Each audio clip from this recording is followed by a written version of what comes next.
Thank you very much.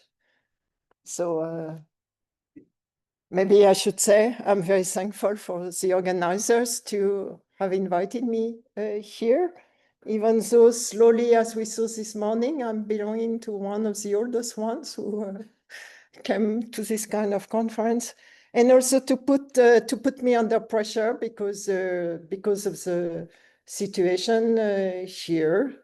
And elsewhere in the war, I was not ready to come here. But finally, I did. And the Denver officials at the airport were kind enough to let me through. So I'm here today. So I'm going to lecture on algebraic flag connections and o-minimality. So you will see the theorem.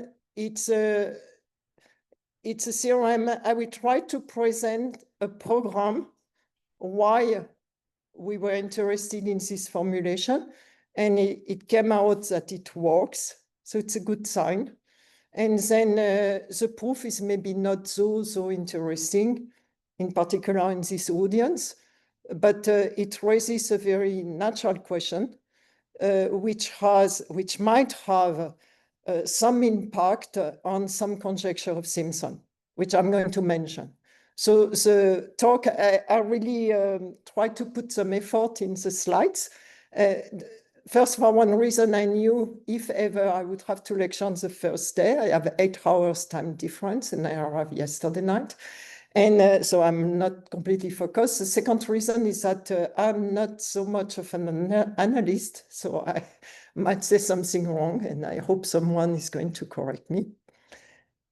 And the last thing I want to say, but this is written on the board, but I want to formulate it with words in particular because it is recording. So it's John work with Moritz Kerz. It's really part of the program we try to develop. And we had already one small contribution last year in the same spirit. And the second thing I want to mention is what I wrote here in blue. The talk, not the talk, but the content of the talk, the theorem itself is available on a URL, which contains the first version of a book dedicated to Gérard Lomont. And if you like the talk, you can say it is for him. So the first thing I'm going to do is to recall the famous algebraicity theorem on the Roche locus, which in fact, if we are really honest, was due initially to Catani and Kaplan in a particular case, and which has been generalized together with Deligne, and which nowadays is called the Catani-Deligne-Kaplan theorem.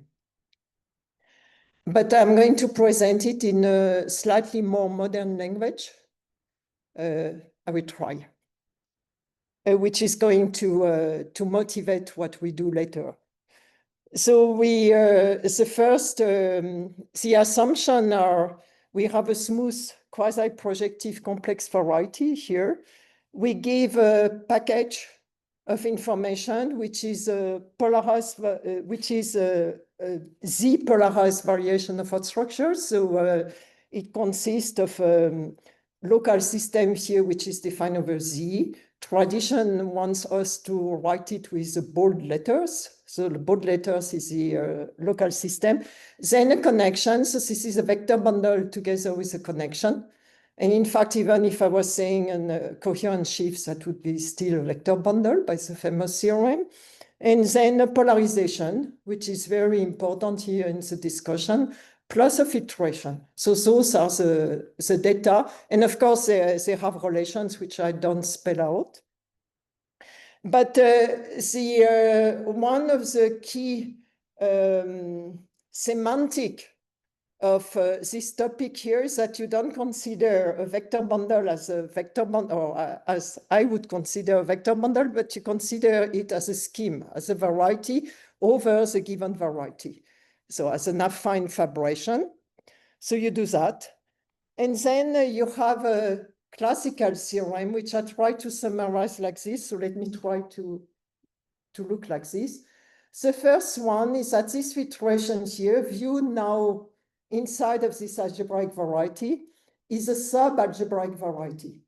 So that is a theorem ultimately which is due to Schmidt, Winfried Schmidt, because you have to understand what happens when you degenerate the variation of Hot structure. And one of the key theorems of Winfried Schmidt is going to tell you that this filtration, which was a filtration by sub-vector bundles, so not only they are locally free, but they are locally split. This extends also as a locally split the sub-vector bundles at the boundary. So that gives the algebraicity here. It's a very important theorem. The second theorem, which is might be formulated like this: whenever you take a definable open set, which is contractible, an open set in the analytic exponential definition, then I will come back to this, but not with many details, because this is really, bear with me, it's not really what I do on, for breakfast usually. Then all the flat sections of the vector bundle, and because I understood the vector bundle really as a scheme, so I understand the sections as sections, scheme sections, all those flat sections are definable. So it's a very important, it's a classical remark, but it's an important classical remark. And the third theorem, which is by no means a trivial theorem, is part of the so-called Catani-Deligne-Kaplan theorem, which is telling us that if we take U as in 2, so that means it's contractible, it's an analytic open, which is contractible and definable in this definition here. And if you look at those sections here, which have the properties that they are bounded in norm, then this is finite. So this is a really a non-trivial theorem. And now let me come back here. We have 1, 2, 3, 4, 1, 2, 3, I apologize. And if we put it together and we take U as in 2, that implies that this Hodge locus, I forgot to say the H stands for Hodge. Usually it's called the Hodge locus. This Hodge locus is itself definable. And because S is covered by finitely many such definable contractible subsets, then it will be the case that if I take the union over all of those, then it's going to be definable as well. So the conclusion of that is the following. So this locus, this Hodge locus of bounded norm, this H lower C, C stands for the norm, this Hodge locus of bounded norm is definable by the discussion we had before. And at the same time, because of this way of understanding this locus inside of this vector bundle, so it is a vector bundle and it is quasi-projective variety. And at the same time, it is analytic. The analyticity is not hard to prove. So then by a foundational theorem of Peterzil-Strachenko, then it is algebraic. So that would be a modern, let's say more today's presentation of the theorem of Catani-Deligne-Kaplan total, while number 3 was one part of it. And the analog of 3 in the non-abelian case has been, which is the following thing. So let me first spell it out. So we consider now the so-called relative Durham space, so which has been constructed by Simpson. So I remind us that S was a smooth quasi-projective variety defined over C.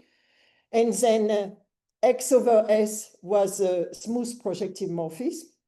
So then we can define a so-called relative Durham moduli space. It's a coarse moduli space, which has the property that each complex point of it corresponds. So this complex point lives over a complex point of S. So that singles out for us a fiber of the initial morphism X over S. And then the complex point is going to be a connection on this given fiber. So this moduli space parameterizes all the connections on all the fibers of the given morphism. And because it's a GIT quotient, in fact, it's even, it's not really all connections, but semi-simple connections. So you can ask for the analog of 3 in this context, which is called usually, people like Daniel and everybody calls it a non-abelian version. So non-abelian version refers to this moduli mapping to S being analog to the total space of our a total space of a bundle over S. And then in it, you have special loci, and we were looking at Hodge classes in the classical framework. And here we are looking inside of this relative Durham modular space as special points. And those special points will be motivic points, for example, or the polarized variation of our structure. But I don't talk on this. I just say just that we see the analogy. And then this point 3 here, this finiteness theorem of Catani-Deligne-Kaplan has been studied in specific cases by Salim, who is sitting here, and Salim Tayoub and Philippe Engel. So in view of the algebraicity conjecture of Simpson, which I'm going to repeat now, but let me finish the phrase here. In view of the algebraicity conjecture of Simpson, then one might try to analyze this non-abelian version of HC. I recall this was a Hodge locus of classes of bounded norm, which was algebraic. Because of this finiteness, which was number 3, but because of number 2 and number 1. So then it will be interesting, perhaps, to define an analog of 2. And so before doing this, we will not do non-abelian Hodge theory here, but we will analyze 2 in a broader context in such a way that possibly later on, we might be in the position to analyze an improved 2 in the non-abelian context. Now, in the non-abelian context, I'm not going to talk on 1 at all, the algebraicity of the F iteration, which is due to Schmidt. But in the non-abelian context, this is an easier thing to understand. So I will not talk on this. The main stones here would be number 3, number 2. So I will address number 2, but not in the non-abelian context, but in the abelian context, and that will give us an immediate question for the non-abelian context. I hope I was relatively clear here. So let me enter the core of the matter now. So the core of the matter is, first I have to say one word on this R and X definability. I'm not even able to pronounce the word, so it's going to be a disaster. And let me say it in a way which I can understand, and that's the way we can do the proof. So it's not going to be extremely precise, but anyways, you will have lectures by the master of the topic, Jacob Zimmerman, for a few days. Maybe at the end of the few days, you will be able to put a very clear-cut definition for that. But for us here, when we have a smooth quasi-projective variety of a certain dimension D defined over the field of complex numbers, and V an algebraic vector bundle with an algebraic integrable connection. So I remember from the beginning here, not the data which have to do with motivicity, with Hodge cycles, with a whole package or variation of a structure, but just the connection. So I just have the connection here. And I use the same letter, bold letter here for the underlying local system here. Then we endow this, you remember this V over S is a quasi-projective variety. It's an affine federation over C. We endow it with this R lower NX structure. And R lower NX structure means that the functions which are considered on them are a general, so they are first, they are viewed, R stands for R, so you have to make, to think of your complex variety as a real variety, and now we are talking on real functions on it, and those real functions consist on intervals of algebraic functions, real analytic ones, and real exponential functions. So that would be a definition. We could make it better, but this is a definition. But the thing we can remember here is that none of those functions here oscillates. There is no oscillation. And that basically the main property which is going to be used in order to prove the main theorem. So forget about this definition here. Just remember that the functions which are your define the structure shift for you are functions which do not oscillate. And now the basis of the consideration here is a recent theorem due to Ben and Mullane. So Ben is a parallel speaker to me, so it's very good. I can't say nonsense. He's not here to protest. And they observed, it's a very beautiful observation. The proof is not that hard, but the observation is a key observation. They observed the following, that if we have a connection here in our context of a smooth quasi-projective complex variety, we have a connection and assume it is regular singular. That's the first assumption. Maybe I should have itemized the assumptions. The first assumption is regular singular. And the second assumption is that the monodromy is at infinity. So S was quasi-projective, so possibly it's not compact. And then when we take a good compactification of S, each branch at infinity has a so-called local loop, which is going to define for us a local monodromy of this connection, of the underlying local system of the connection. They appeared quite a lot in the talk by Jiwang this morning, conjugacy classes. So then they assume, Ben and Mullane, they assume that they have norm one eigenvalues. If you like, they are unitaries. That would be the same assumption. Then the conclusion is that all flat sections on contractible definable U are themselves definable. That's their theorem. Again, I'm not going to do the proof.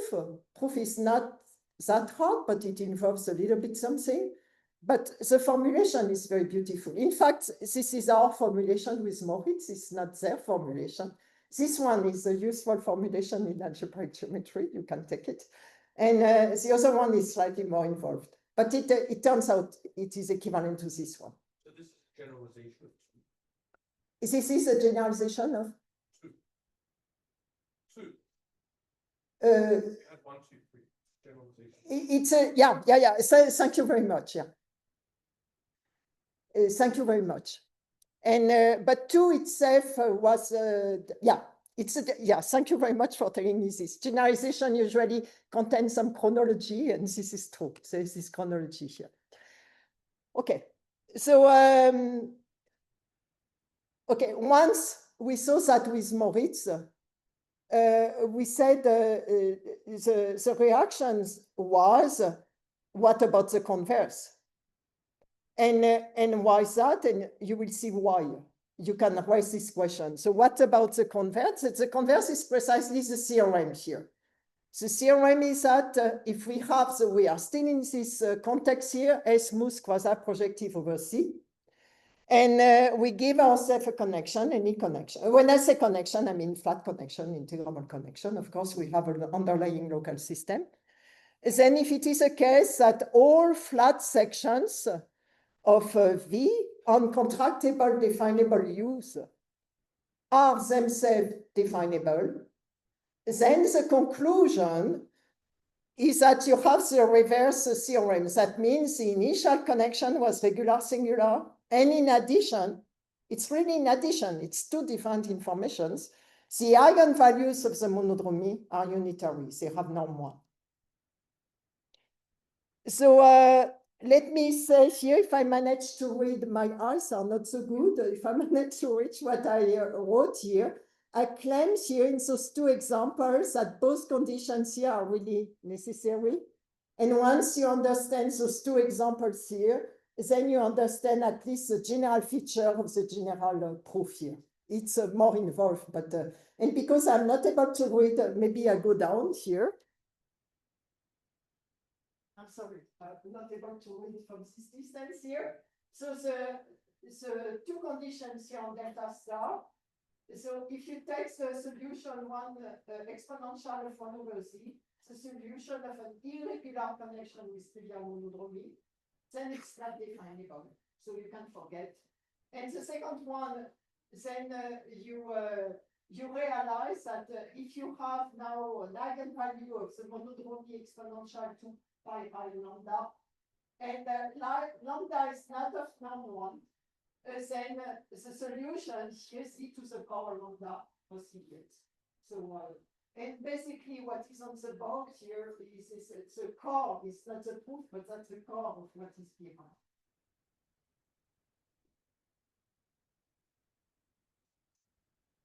So I package here, summarizing. Let me put the 2 things together here. So I just repeat here, but in bold characters. So a connection is regular singular, and the local monodromies at infinity have norm 1, if and only if the all flat sections on all contractible definable U's are definable themselves. So it's a neat formulation here. And as an example of application here, we have the core theorems here of Griffiths and Grothendieck, and I mean, there are dots here. That's really the core theorem, which are telling us that the Gauss-Manin connection of a smooth projective morphism is regular singular. And in addition, it looks like it is a different theorem. In addition, it has quasi-unipotent monodromies at infinity. So in particular, the norm of the eigenvalues is 1. But this is equivalent to saying that in this 2-star formulation, that all flat sections are definable. And why is that equivalent? It's because it's a theorem of Kronecker, because the Gauss-Manin connection is defined over Z. And now if you say that the eigenvalues have norm 1, or you say that the eigenvalues are roots of unities, that's the same information. So it's quite neat to see that those 2 very, very classical theorems at the core of complex algebraic geometry, they are packed in one formulation here. And now I come to my question. In view of the introduction here, we can raise the question about the non-abelian analog of that, of this theorem I just mentioned.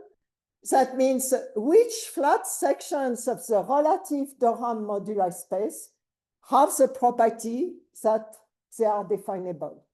And why would you ask this question here? Because the classical conjecture of Simpson is telling us that if we look at this relative Durham moduli space, and inside of it, instead in Catani-Delin's Kaplan theorem, instead of looking at Hodge cycles, Hodge classes, there are no Hodge classes here, you replace Hodge classes by the polarized variation of Hodge structures, and you look at the whole locus of this relative Durham moduli space, and you ask what shape it has, and the answer of Simpson is the simplest one you can think of. He said boldly it's algebraic.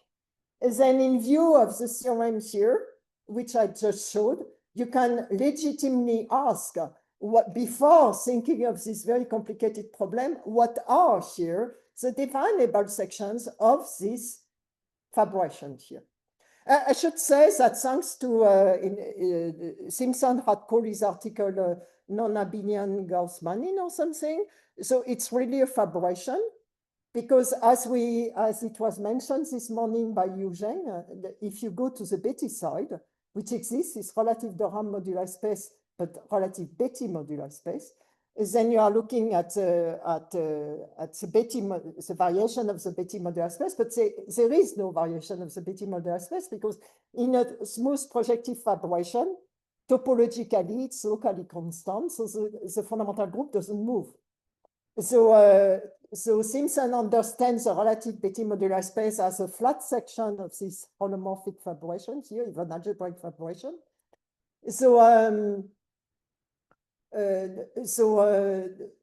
Okay, so you are in the situation to ask this question. I'm not going to enter into this discussion here, but I want to raise it here. Maybe someone has a clear-cut answer, but maybe the answer is not so easy. But okay, so this is in the background.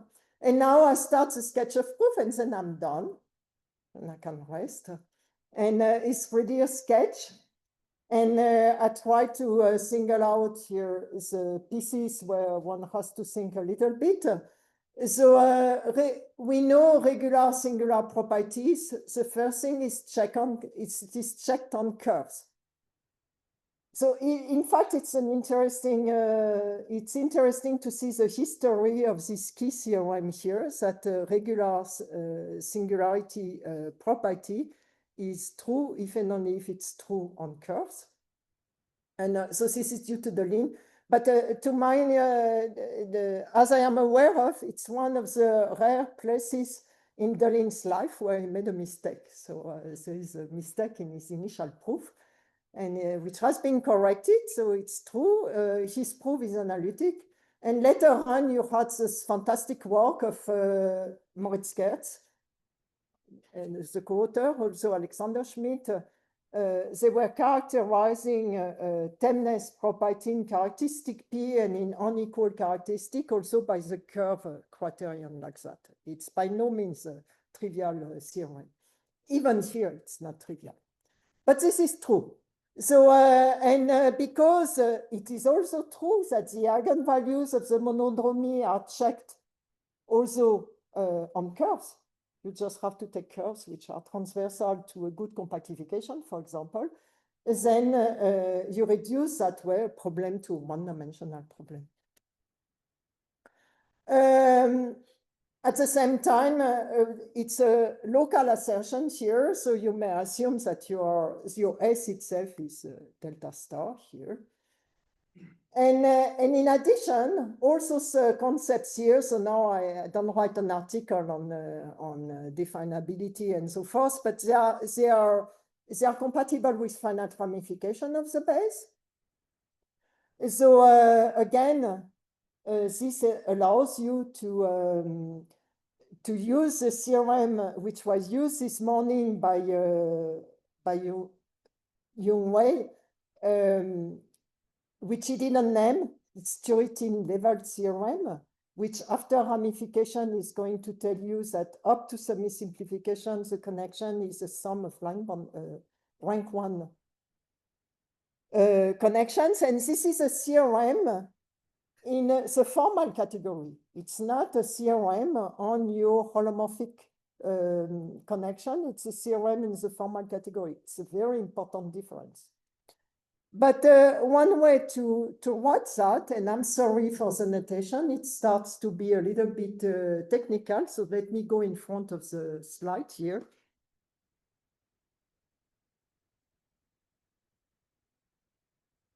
So I apologize.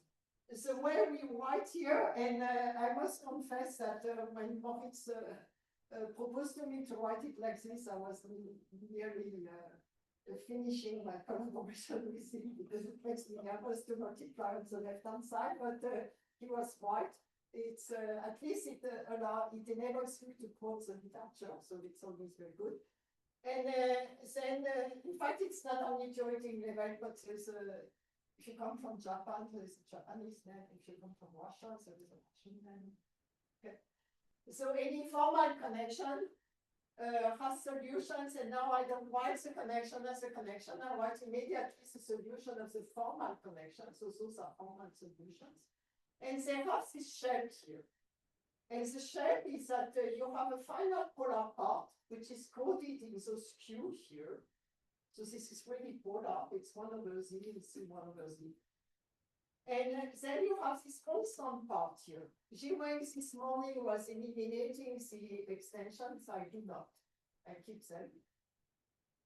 And there are constant square matrices here of size whatever, so that also sizes add up to the original rank. And A is a block diagonal with blocks. So think A was the formal connection. The matrix of the formal connection. So that's a standard theoretic level decomposition here. And now, once you accept to multiply on the left here like that, then you can say that nabla is regular singular if and only if this polar part here, if and only if those polar parts here die, and in which case the eigenvalues of the monodromies at infinity are coded, are not only coded, but they are equal to exponential 2 pi I of the eigenvalues of the constant matrices here, which were here. So do I find the right here? Yeah. So here, if you want something which, I mean, ultimately you want something which is regular singular, so you want to keep this Q here. This is a formal, it's still a formal connection here. And before entering, in fact, in all this bullshit discussion, this definability condition here, it's coming from analysis. It's not visible at the formal level. But what theoretic level is telling you is an information on the formal connection. So first you have to write it cleanly as it is like this. And then later on you have to say what you can keep from this information if you go to small sectors when you write analytic solutions. So, but nonetheless, let me insist on this thing. Again, what you want is that at the formal level, then the QI dies, and then the eigenvalues of the PI have absolute value 1. But you have to understand this on an analytic fact. It cannot be on this formal pricing like this. So I repeat here. So definability is an analytic property. So to use the assumption, one has to make formal solution analytic. That's the first key point here. The second point is that, how can I say here? It's easier. So once you are there, you go to, so the classical formulation here, interestingly, I was looking in the literature, it hasn't been used so much in the last 20, 30 years, I don't know why. But it's called asymptotic lifts. Why asymptotic? Because what is not asymptotic, again, is this analytic formulation. And now you approximate by analytic functions, but they are not completely analytic. So let me explain. In fact, I'm not going to give the precise definition, just sort of a cloud of a definition here. So we go to asymptotic lifts of the formal solution was via the so-called multi-summation theorem. We were not able to find out really who was the first person who realized that the solutions are multi-summable, but at any rate, it is detailed in an article by Balzer, and most importantly for what we do here, in this book, beautiful book by Van der Put and Zenger. So, and why is that immediately you can, the moment you try to bring in connection those two properties, regular, singular, regularity of the singularities and eigenvalues of monodromy at infinity, you want to bring it in connection to these definability properties. Why can you think of this immediately? The reason is because specialist proof at the time, at least it is in this book of Van der Put and Zinger, that this multi-summation property, which I haven't yet spelled out, is also defines enhancement of the R and X definability. So that defines, I'm sorry, my English is a bit, it defines the definability. I'm sorry for, so I hope it's clear, right? So now let me say slightly more precisely, after further ramification, you remember it was irrelevant whether we ramify or not. The formal solutions lead to multi-summable functions. So there is already some analysis into the condition. In the direction of all, that is very important, but finitely minimized. We are not talking at the Stokes here. I see Young is looking very carefully at what is written. So Stokes, I can tell you, they are in the middle of those rays of definability. But the important word here, is that it's all but finitely many of those. So, and what are they? So I say in a very vague terms here, they are sums on sectors. The sectors are defined by arrays. There are some arrays, small arrays. There are some on sectors of over-convergent functions with an extra condition on the coefficient of the Taylor expansion. So, and here now, this is where I'm not very precise because I don't give you the details. It's important for the proof, but I don't do it. This implies that after further ramification, and that I don't say what ramification here, I just say after further ramification here, on small sectors, and I could not try to use a German letter here, so R stands for right, quoted R. Along all ways here, except finitely many of those, then we can leave the formal solution, it was only formal, to a solution which now is no longer formal. So first, what is this diagonal with the z to the power b and this exponential q divided by z, blah, blah. This is the same as in the formal thing, because you remember, this was constant and this was a polynomial only in the polar part, so that's okay. It's still with such a analytic. But then it's multiplied by a matrix here, which for z equals 0 is 1. So that where you retrieve the formal solution, so z equals 0 will be sort of a limit. And it's a matrix with multi-summable entries on the sectors here. So it's really a small abstract here. So the goal here is out of our assumption is to show that this multi-summable lift here, which is not due to us, which is due to people really a long time ago, but it wasn't really used since then. You can look on the internet, maths.net, there's not much use so far. The goal is to show that this implies the vanishing of the QI under our assumption, and the eigenvalues of the BI are in R. The eigenvalues of the BI are in R is going to be the same as saying exponential 2 pi I blah blah with Rasman 1. Is that okay? So I give you only the key elementary real analytic computation. You remember that everything is real.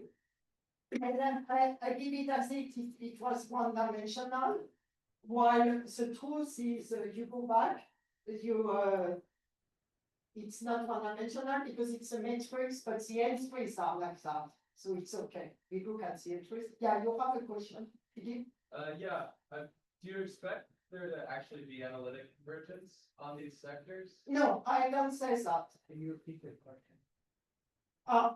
Philippe is asking whether it will be, or whether I expect. Expectation in nowadays is a difficult concept in our political situation, but whether I expect convergence. That's your question, right? Yes, yes. And my answer is very secular. I don't know yet, and I think it's not true. So I think it's not true, but I would have to justify, and I'm not able to justify. Is that okay? Yeah. So let me finish. We are nearly done here. So let me repeat here, just in case we lost a strike here. So we want to show the QI are zeros. That would be the condition on the regular singularities, and we want to show something on the eigenvalues of the BI. That's the condition of the monodromy that it shows. And again, we do the one-dimensional computations here. I shouldn't say dimensional, rank ones to speak, but that is okay because this matrix P, which I was providing, which is with multi-summable, we are looking at the entries. And what is the key computation here? It's not so fancy. The referee asked us twice, but it's not so fancy. So if the function here, so this is one of the sectors, which is a good sector, has a property. So the key analytic computation is the following. So you set one of those entries here, and if the function here, which looks like that, is definable, where log C is one branch here, some branch of the logarithm, then it is a case that Q, this function here of the whole sector, is going to be real value, and in addition, B is going to be in R. That more or less comes from the definition. So once you know this, it's not too hard to conclude. That's the last slide here. We stop here. So we can do it together. So you want to show Q is 0. You remember it was the condition. So you assume Q, but Q it's only polar part. So it's equivalent to saying QQ is not 0. It's 0 and so forth. But QQ, it's a leading term of this thing. So you start with QQ, assume it's not 0. Then this assumption here, the assumption we had on this whole thing here, will imply that the imaginary part of here is 0. But this was not only on our small sector or on one way, it was almost all ways. So this is impossible. It's elementary, it's really elementary analysis. So the conclusion is that QQ is 0. So you keep going, then the QI is 0. So you have that, it's regular singular, but now you take the second condition that computes the eigenvalues, and then the eigenvalue have norm 1. Okay, that's all I have to say today, and I thank you for your attention.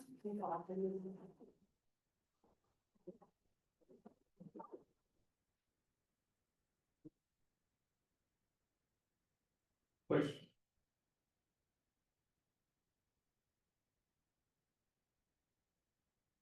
This is probably just my ignorance, but what is multi-summable? I didn't want to.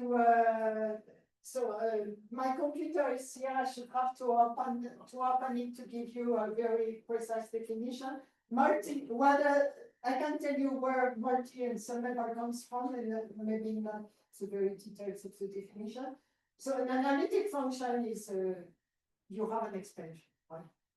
Multi-summable means you have a sum of terms which have an analytic expansion, but on different sectors. And now I should tell you exactly what angle you are allowed to take. And so that's one property. There's a second one, because that gives you also Taylor coefficients. So the Taylor coefficients, they don't go too fast. This is part of the condition. And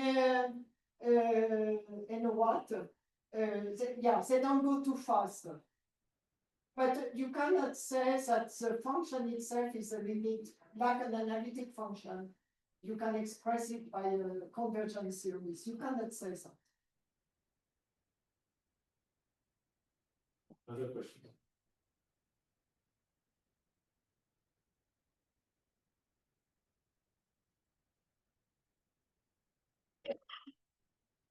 Hello. Is it possible to use your theorem to prove that, like, the Gauss-Manin connection is regular singular by somehow showing that exceptions are defined? Yeah. I think yes. I haven't done it, but I want to underline that we are trying, at least in me, I'm way older than you, so I was really trying to think of regular singularity and eigenvalues of monodromy at infinity quasi-unipotent as two theorems. And now, if you use what I said, suddenly it becomes one theorem. So there's something really happening. So you can pack those two information in one information. So now I come to more precise answer to your question. So if you do that directly, I would think it's possible, but the thing is quite new, so so too much. But I would think it's possible, but you will prove immediately that at the same time you force monodromies at infinity being quasi-unipotent, because Gauss-Manin is definable. So this is something which is intriguing to me. Suddenly it becomes one thing. So now, you know, if you look at the literature, you have, I think the first proof of the monodromies at infinity being quasi-unipotent are due to Griffiths, and I'm not sure. At any rate, there is a very beautiful proof, different proof, based on transcendental theory, due to reproduced in the book of Helene on regular singular connections, regular singular points, I think, 163, selection notes 163, which he attributes to Helene Esnault, where he uses the theorem of what is named Gelfand, that if you have a one number, complex numbers with the property that exponential 2 pi I of this norm one complex number is also norm one, then it is an eigenvalue. So on one direction, it's an eigenvalue. So it's a root of unity. Then you have we are all maybe it's a conference. We are all we were fed with Grothendieck's milk, which is the arithmetic proof on analytic shifts. That for arithmetic shifts, that the monodromies at infinity are quasi-unipotent. That's a fantastic proof of Grothendieck. Suddenly, you have a completely different vision here when you don't separate this property from the global property. So to speak, this property at infinity becomes part of the global property. In that sense, this talk is a little bit related to the talk of Jim Wang's this morning. Yeah, it's not a completely clear-cut answer on the thing goes in the direction. Thank you so much. So it might be a stupid question, but what happens if you consider a function is oscillation? What happens if I consider what? Functions with oscillation is sign constant. I'm not sure. Now I should ask maybe Bruno, people who work with definability.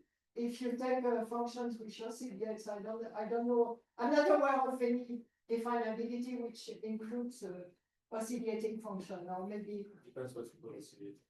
I mean, yeah, this differential you don't get. Yeah. But you could have small oscillations. This is not totally to definability. And here you don't have a sine cosine. So this is even stronger. Other questions?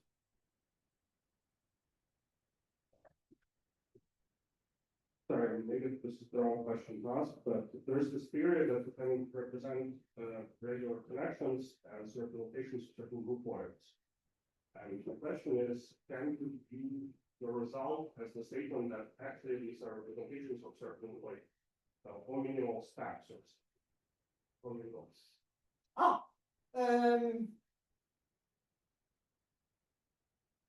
Yes, thank you for the question. It's a beautiful question. Again, one has to include in your question not only regular singular, but also the condition at infinity. I mean, this formulation again, the mystery of the form. It looks so easy, it's so easy. but the formulation is the whole thing, that you include infinity in your thing. So that means you would have to build up your stack, maybe with something at infinity in the background, like the discussion I had yesterday night. Mark kindly asked me to go with him and Sasha for dinner with 8 hours time difference. It was quite hard, but at any rate, we were talking on the F iteration, and then you have the naive F iteration if you don't over C. When you don't compactify with your variety, that doesn't tell you anything about life. And but if you want something about life and motivic, everything, then you have to compactify. So here, because the theorem combines these two star formulations here, maybe I come back if I remember, so that we don't miss the sort of the story here. Yeah, here. So those two theorems here, you have two things. I should have put an itemize 1, itemize 2. You have regular, singular, and you have monodromy at infinity. Suddenly you have a 2-star thing, which is just one phrase. So if you would have to construct your stack here, taking into account something at infinity. Yeah, I don't know how to do that, but it's maybe not impossible. But that would be beautiful. Now, with the difference between group and group, this is just